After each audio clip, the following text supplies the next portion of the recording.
पूर्व मंत्री और समाजवादी पार्टी के सीनियर नेता स्वामी प्रसाद मौर्य जी स्वार में चुनाव प्रचार में जुटे हुए हैं और जो सपा प्रत्याशी है अनुराधा चौहान उनके लिए वोट मांग रहे हैं। सर ये बताइए, ये स्वार सीट जो है अब्दुल्ला आजम यहाँ से 2 बार जीते हैं, सपा का गढ़ मानी जाती थी। अनुराधा चौहान के लिए आप वोट मांग रहे हैं, क्या उम्मीद है, किस तरह का मुकाबला होने वाला है? देखिए, भाजपा सरकार पूरी तरीके से सभी मुद्दों पर फेल हो चुकी है। आज नौजवान बेरोजगारी का दंश झेल रहा है। जब से भाजपा सरकार आई, नौजवानों को सरकारी नौकरियां मिलना बंद हो गई।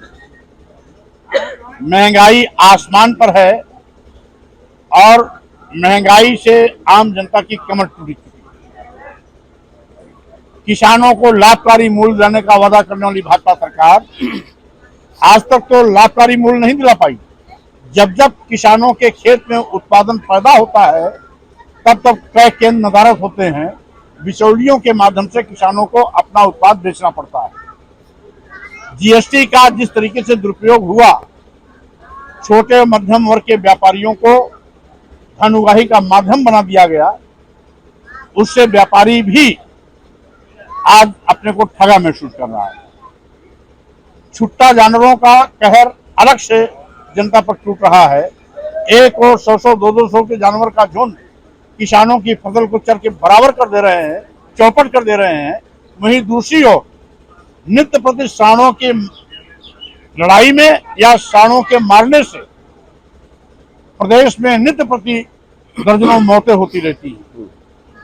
आज डबल इंजन की सरकार होते हुए भी किसी पर उसकी प्रभावी अंकुश लगाने में फेल हो चुकी है और यही कारण है कि जनता आज नाराज है।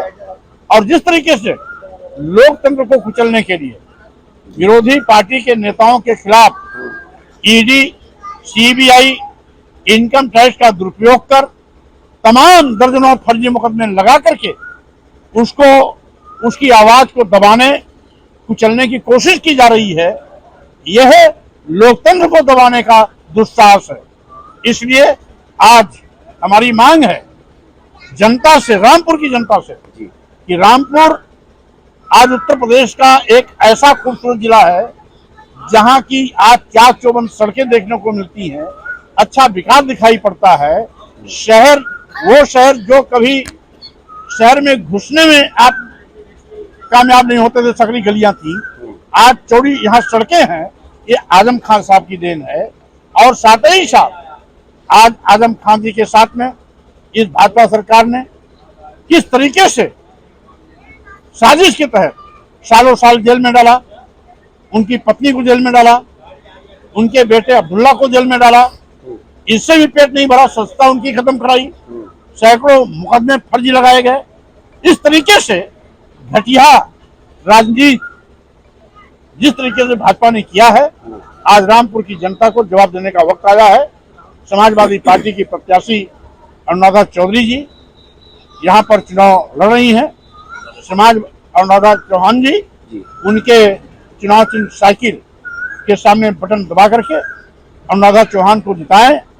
और साथ ही साथ ये बताइए, अनुराधा चौहान तो मुख्यमंत्री योगी आदित्यनाथ को अपना भाई बता रहे हैं।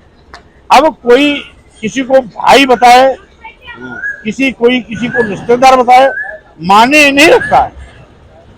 वो आज समाजवादी विचारों के साथ खड़ी हैं और समाजवादी विचारों के साथ आज वो भाजपा के खिलाफ चुनाव लड़ रही हैं, तो स्वाभाविक रूप से ये उनकी बहादुरी का दाम देना चाहिए कि उन्होंने हिम्मत जुटाया इस आतंकी सरकार के खिलाफ लड़ने का। उत्तर प्रदेश में एटीएस जो कार्रवाई कर रही है और पीएफआई के काफी सदस्य पकड़े गए हैं, कई जिलों में छापेमारी कार्रवाई हुई है, इसको आप किस तरह से देख रहे हैं? देखिए,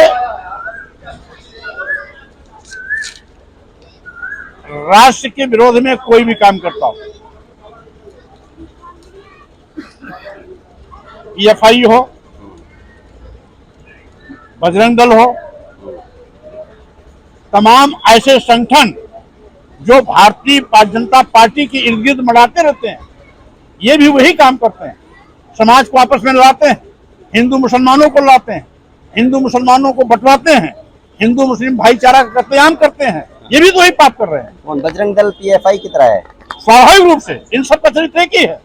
और अगर ईमानदारी से काम कर रहे हैं तो तमाम ऐसे भारतीय जनता पार्टी के सहयोगी संगठन जिसमें बजरंग दल भी शामिल है और साथ ही साथ आरएसएस का भी वही चेहरा है। तो क्या आप इन आरएसएस सबको- और बजरंग दल पे कार्रवाई चाहते हैं? इन सबको इनके खिलाफ कार्रवाई करनी चाहिए। बजरंग दल और आरएसएस पे कार्रवाई होनी चाहिए। जो भी समाज को तोड़ता है, समाज में गुंडागर्दी करता है, कानून को अपने हाथ में लेता है, जाति धर्म के नाम पर मारपीट करता है, उसके सबके खिलाफ कार्रवाई होनी चाहिए। लेकिन वो तो आप पे कार्रवाई की बात करते हैं, कहते हैं कि रामचरितमानस पर टिप्पणी करके आपने जो है समाज में इनको संविधान का ज्ञान ही नहीं है, अकल के पैदल हैं, इसीलिए संविधान विरोधी बात करते हैं। अच्छा, जो जंतर मंतर पर पहलवान बैठे हुए हैं धरने पे और मांग है उनकी कि कार्रवाई हो, उसको लेकर के आप क्या मानते हैं? आप तो किसानों की खाप पंचायत देखिए, कुल मिलाकर के जंतर मंतर पर जो हमारे देश की एथलीट जिन्होंने ओलंपिक में गोल्ड पदक जीता, विश्व स्तरीय अन्य खेलों में भी गोल्ड जीता, सिल्वर जीता, कांस्य पदक जीता, वो केवल किसी एक की बेटी नहीं है, वो हमारे देश की बेटी है, जिन्होंने हमारे भारत का नाम पूरी दुनिया में रोशन किया। और अगर वो न्याय की गुहार कर रही हैं, 6 महीने हो गए, एफआईआर नहीं लिखी गई। एफआईआर तब लिखी गई जब माननीय सर्वोच्च न्यायालय ने दखल दिया, माननीय सर्वोच्च न्यायालय ने इंगित किया, तब जाकर के एफआईआर लिखी जाती। तो स्वाभाविक रूप से कोई अपना दर्द और पीड़ा किससे कहेगा?